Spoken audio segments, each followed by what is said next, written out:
George's talk and just say that one of the things that I thought stood out was the way that you were talking about the translation between different kinds of value, between aesthetic or artistic value, cultural value, social value, and then all those things sort of in this tense translation process into economic values.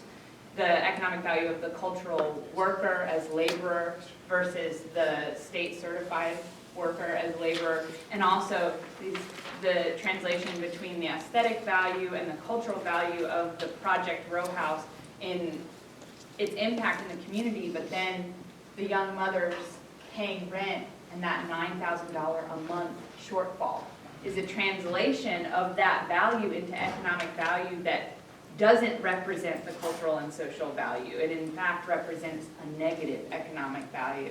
And so if we're talking this weekend about equality, that sort of translation would indicate this enormous inequality between the cultural and social and aesthetic value of this project and its economic value. And I think that's one of the things that your work really pushes on is anxiety over that mode of translation, and that when it gets translated into economic value, it looks negative. Literally, the numbers are negative. And so how do we rethink that, both sides of that equation, and should we, and how can we? And I think that Younghan's presentation can also sort of be framed in terms of an equality of values, but in this case, you show this really fascinating and foreign for Americans process of trying to translate between political and economic value. And it seems that political value, in this case, has been controlling that equation in a way that I think in the United States we really have not seen. We sort of feel like economics, neoliberalism is driving the bus here. And what you've sort of demonstrated, even though this developmentalism is haunting, is that those welfare policies, the political strategy of those welfare policies, sort of took on a dominant role in translating what it means to be developed, and translating what is economically valuable to South Korea. Is it neoliberalism, deregulation, tax cuts, or is it these welfare policies? And it seems like there has been recently in these 2012 elections this equality between welfarism as an economic good rather than what we might have seen it as under neoliberal policies, an economic bad, something that is going to take away from economic development. That election seems to indicate that that equation changed between the neoliberal period and what you're calling the economic democratization period that we're in right now. So maybe just a little bit of point of connection is the way that these equations are being framed between different kinds of value. And if anybody has questions or comments for George or Younghan, or just wants to speak to the general topic, please raise your hand. Yeah. Yeah, actually, I have a question for George. Because you raised a lot of really interesting questions at the end of your presentation, and especially when it was mentioned that you are an artist yourself and a part of an NGO. I wonder how you kind of translate and work with your own community practices in art with your own study, and do they feed into each other, and what are some projects that maybe you're doing as a result? Sure. One thing I would just sort of add is to what you were saying. They use this phrase that it was a study of some sort.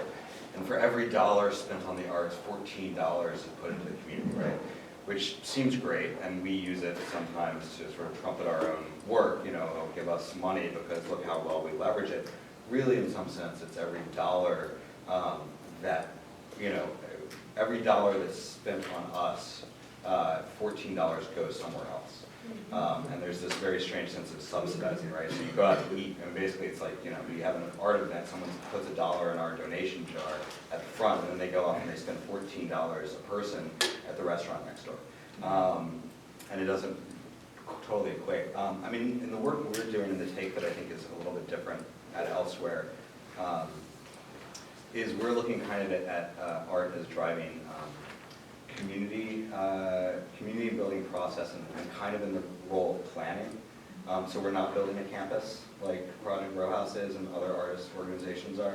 And we're working actually on a project with the new school in Parsons, kind of trying to connect this idea of cultural hubs for institutions and looking at grassroots organizations, creative day centers for the homeless, justice organizations that are active and involved in our neighborhood, and trying to think both through the questions of streetscaping. I sit on a public art panel with the Greenway that they're building in Greensboro, and I'm trying to talk to them about public programming, building an orchard on the Greenway as one of the things that they're going to do and stuff like that.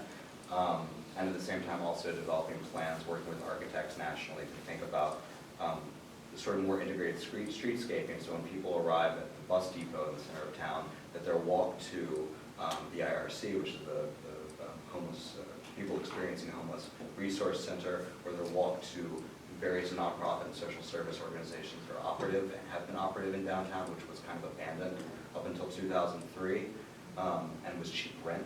That those constituencies feel engaged in the culture that's emerging and don't feel pushed out of it. And at the same time that there is, with the New School's Finance Lab, looking at how we support ourselves, but also how other organizations support their development in the face of sort of increasing property rents and prices like that. So understanding that the typical movement of gentrification where people come in, they put in the cultural work for cheap and then get pushed out, that actually the forethought is done ahead of time to set the stage for the growth and provide future but the problem is there's no real impact analysis, and that's kind of something that unfortunately as artists we're not well trained for that sort of process, right, of how to understand our own impact. And so you end up in these very strange circumstances, and that's kind of one of the things we're trying to innovate artistically. Sorry. As we're working on these cultural products like Row House, how do you avoid in the economic market these ideas of voyeurism and commodification that happen with these cultural products, and think of Katrina bus tours and things like that, but that while bringing awareness, do so in a really problematic way? The best picture that I saw from Prospect One, which was this sort of big art fair that happened right after Katrina. I had some friends who were hanging out down there, and it was like they had planted all these kumquat trees in New Orleans, and they were all sort of all over the place by after the Prospect One, and there was like dogs pissing on art and everything in the backyards. I mean, it was like really this like crazy, like it just like the city just was like, no, this didn't happen, and like kind of ate it back up again. Yeah. Yeah, I mean, there is a voyeurism to it. I think that, I think you just have to sort of strike, I mean, there's clearly a voyeurism in that, there's a spectacle in what's happening, and I think Project Row House particularly, I mean, it's very early, so I think some of the artistic innovation that perhaps was there at the very beginning isn't as fully there. Today, I think really their concerns are now more towards running a CDC, you know, and dealing with tax credits, and you know, he drove us around and looked at like really blighted houses that still exist in the neighborhood, and was talking about small business incubation. I mean, at some level, he's given up the ghost of art and is moving towards like, you know, having set the basis for sort of a different kind of community development. We have about 50 artists that come in from around the world to do projects, and I think in some sense they offer a kind of, there is a value of the outside coming in and trying to engage in the role of the institution or the organization in brokering the relationship, an honest relationship with its community is the challenge.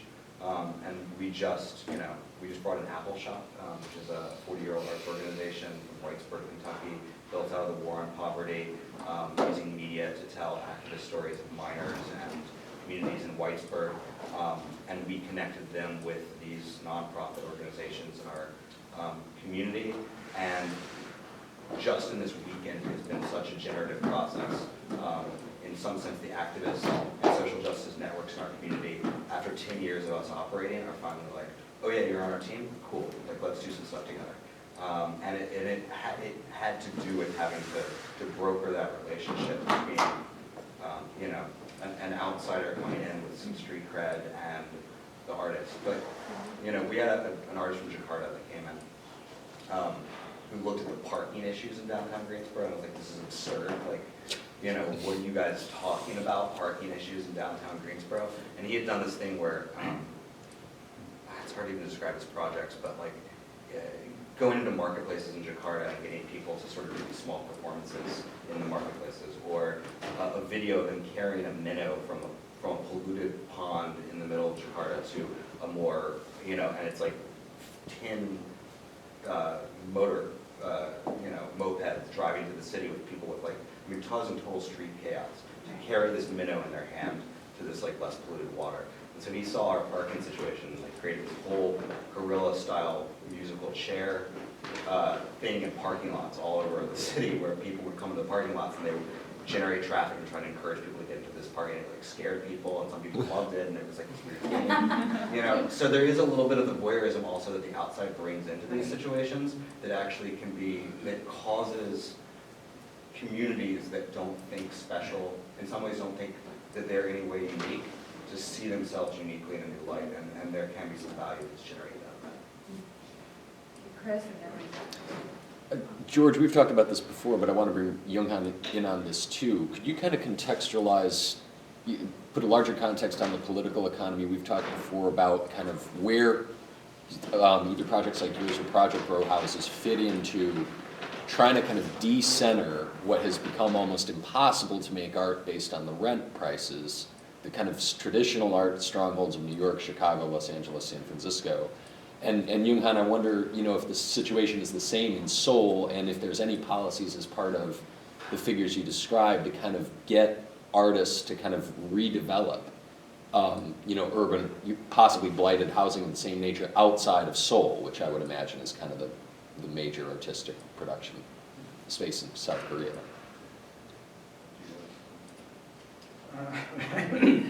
Maybe not artists, but like, are there more rural neighborhoods or communities that are taking special attention towards with the redevelopment question, or is it city centered? Yeah, actually,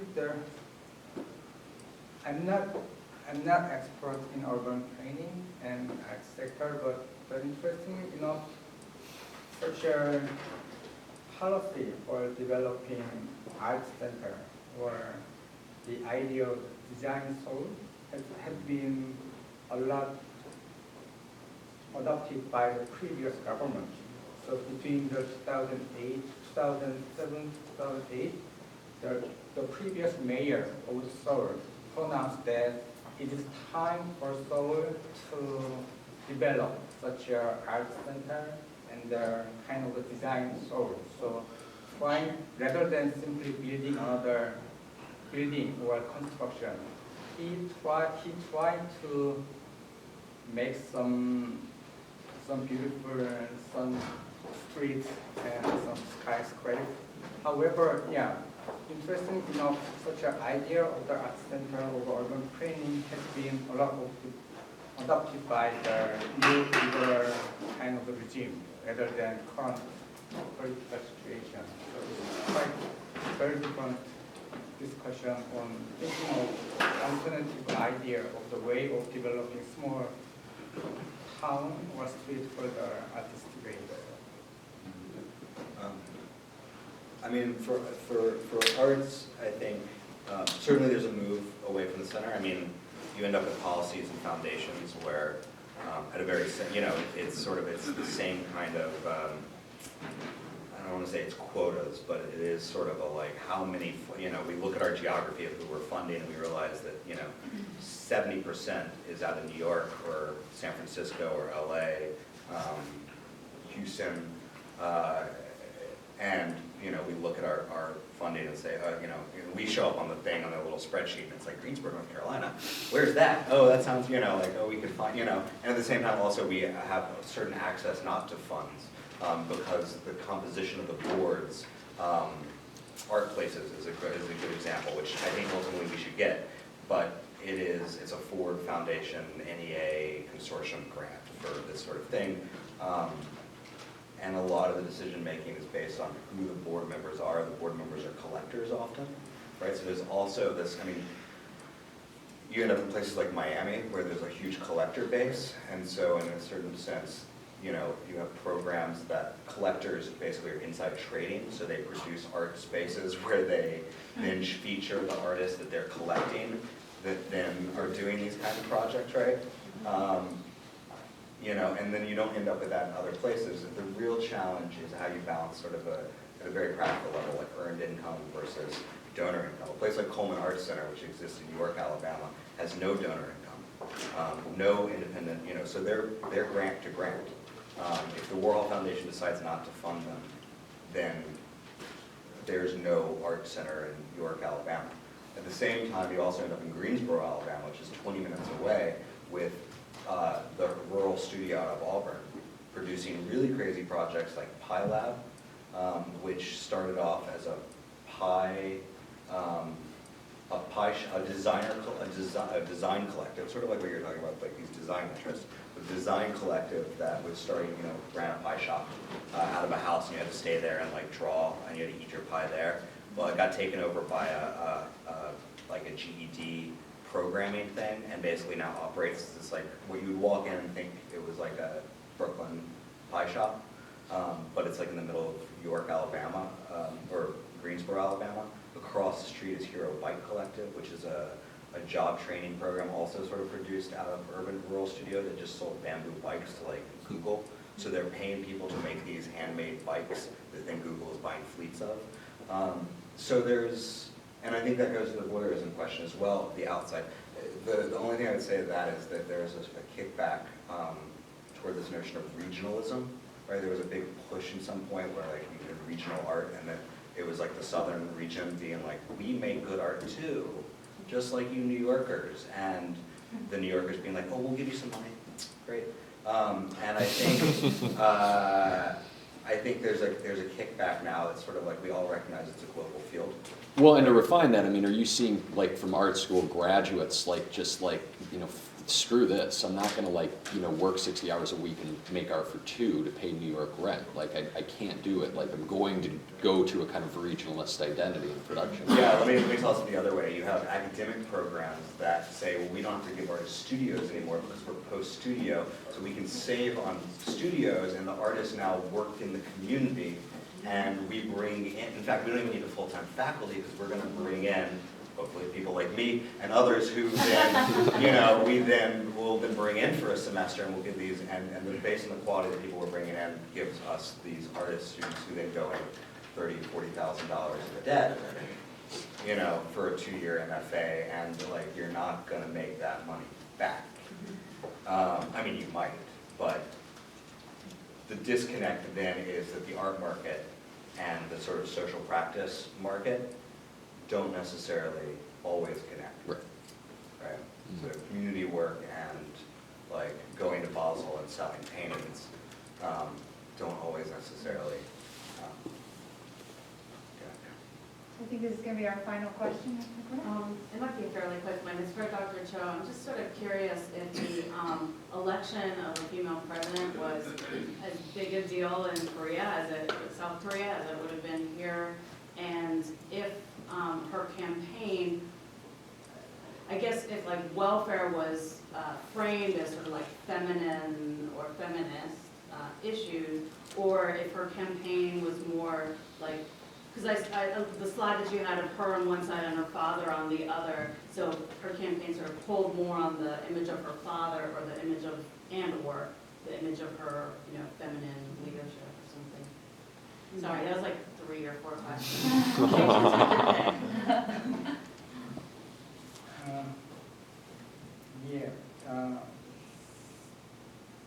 In the campaign, the President-elect Park Geun-hye trying to highlight her female character. However, there is no kind of traces or history that she worked for a feminine campaign at all, rather than her image always aligned with her father. Sometimes she got some kind of emotional support from the people that her father and mother were both assassinated. So such a nature has some momentum for obtaining more election, but the character as a female or some kind of desire that South Korea would have the first female president doesn't work very well. So her choice of economic democratization and welfare policy as a key slogan is not based on her female character or her strategy of using a female or mothering, like supporting of the people. Rather, as Kelly's highlight well, the welfare policy is in somehow transformed into kind of economic value. South Korea could pursue continuous development, not by neoliberal policy at this time, because United States have already failed. So South Korea should follow different way. And then all of a sudden, the idea of the economic democratization appeared. Actually, no one clearly understands what it means. It has the big history of the term has grown from the experience of the 1970s in the European country. However, the context in South Korea and East Asia is totally different. However, as a political strategy, the governing party and PRA very strategically select it first before the opposing party and use it for continuing such a developmental project. Also, she made use well of connecting into her father, which people still remember, one of the founding father of South Korea, who brought people into some kind of economic development. So yeah, I think there's some gap between her gender as a female and her adopting of the welfare policy as a key political slogan.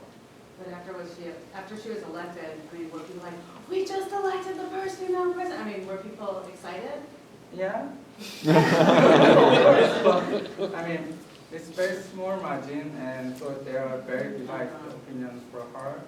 And all of a sudden, North Korea just strike back against the United States and South Korea. So I'm really afraid that no one remembers the idea of economic democratization as her key slogan, because due to the economic crisis and due to the North Korea threat, the government trying to sell the idea that we need to unite together without thinking of the real situation first. I think that will be a good place for us to stop since lunch is here and maybe we can continue the conversation.